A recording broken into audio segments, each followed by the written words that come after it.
संयुक्त राष्ट्र संघाच्या अहवालानुसार स्त्रियांसाठी सर्वात असुरक्षित ठिकाण आहे त्यांचे घर। आपल्या देशात दररोज 140 स्त्रियांचा जीव त्यांच्या जोडीदारांकडून किंवा कुटुंबातील सदस्यांकडून हिरावून घेतला जातो। एकूण बलात्कारांपैकी 89% बलात्कार जवळच्या ओळखीच्या व्यक्तींकडून होतात। दर 6 तासाला एका नवविवाहित तरुणीची हत्या केली जाते। इतकेच नाही तर दरवर्षी 5 लाख मुलींना जन्माआधी गर्भातच मारून टाकले जाते। पितृसत्ताक व्यवस्था आणि नव उदार उपभोगवादी संस्कृती यांच्यामुळे महिला व मुलींसाठी कुटुंबात व समाजात अत्यंत प्रतिकूल परिस्थिती निर्माण झाली आहे। सत्ताधारी भाजप आरएसएसच्या प्रतिगामी विचारसरणीमुळे याला खत पाणी घातले जात आहे। कामगार वर्गातील आणि अगदी सामाजिक कार्यकर्त्यांच्या घरात देखील पुरुषांना या सामाजिक वर्चस्वाचा मोह सोडवत नाही। ते देखील घर कामात समान वाटा उचलत नाहीत आणि प्रसंगी पत्नी किंवा मुलीला ताब्यात ठेवण्यासाठी हिंसाचाराचा देखील वापर करताना दिसतात। आपल्याला कामगार वर्गात विषमतेची संस्कृती झुगारून स्त्री पुरुष समानतेची तत्त्वे रुजवण्यासाठी विशेष प्रयत्न करण्याची गरज असल्याचे प्रतिपादन ज्येष्ठ नेते तथा माजी आमदार कॉम्रेड नरसय्या आडम मास्तर यांनी या प्रसंगी व्यक्त केले। शनिवार दिनांक 8 मार्च 2025 रोजी आंतरराष्ट्रीय महिला दिनाचे औचित्य साधून दत्तनगर लालबावठा सेटू कार्यालय येथे संघटनेचे जिल्हाध्यक्ष माजी नगरसेविका शेवंता देशमुख यांच्या अध्यक्षतेखाली महिलांविषयक कायद्याचे चित्रप्रदर्शन आणि व्याख्यान पार पडले। माझ्या आयुष्यामध्ये असं कधीही पेशंट बघितलं नाही।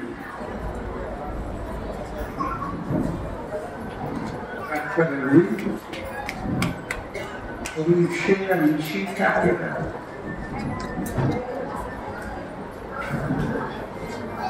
25-50% असतात। जसं कोंजडी शिवतो कोंजडी प्रमाणे त्या महिलेला डॉक्टरने शिवलं नुसतं टाके घालायला जो दोरा आला त्या दोऱ्याचं किंमत 40,000 रुपये। तिच्या सगळ्या शरीरावर जखम झालेला तुम्ही विचार करा। सगळ्या शरीरामधून दाब घातल्या रक्त वाहून ती माय म्हणते मला रडता येत नाही। का रडता येत नाही? डोळ्यातलं पाणी जखमीवर पडलं तर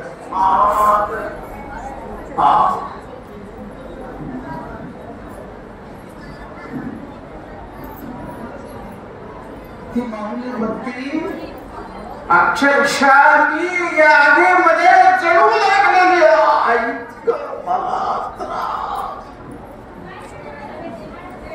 इतक्या वेदना मला होतात।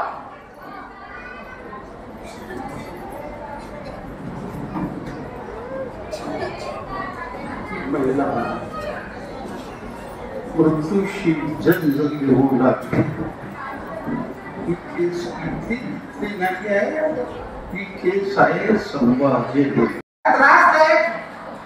त्रास देत होत्या त्यामुळे त्यांनी ठरवलं आपण सर्व महिला एकत्र येऊ आणि एकत्र येण्याचं जे काही काम आहे ते अगदी सर्वश्रेष्ठ आहे। जेवढं तुम्ही एकत्र या तेवढा त्या कामाला गती येते आणि न्याय मिळण्यास सोपा जातो। आपण देखील या सोलापूरमध्ये बिडी कामगार असू दे, यंत्रमाग कामगार असू दे, अनेक असे कामगार आपल्याकडे आहेत। आपण संघर्ष केल्याशिवाय कुठली गोष्ट आपल्याला मिळत नाही। त्याप्रमाणे त्या ठिकाणी न्यूयॉर्कमध्ये सर्व महिलांनी काय केलं? संप केला, चौका चौकात त्यांनी उभा राहिले आणि न्याय मिळण्यासाठी त्यांनी एकत्र येऊन प्रयत्न केले। 1908 साली आणि 1910 ला त्यांच्या मागण्या हे मान्य करण्यास त्या कारखानदाराला अधिकाऱ्याला भाग पडलं आणि त्यांना न्याय मिळाला।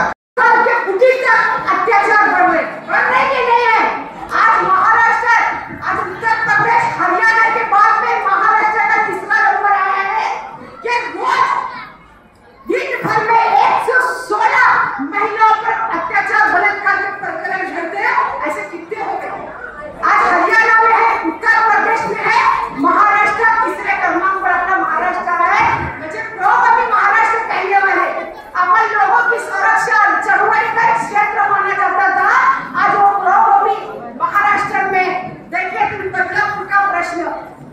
छोटी बच्ची 3 साल की स्कूल में सुशाला के स्कूल में वहां पर उसको बलात्कार हुआ।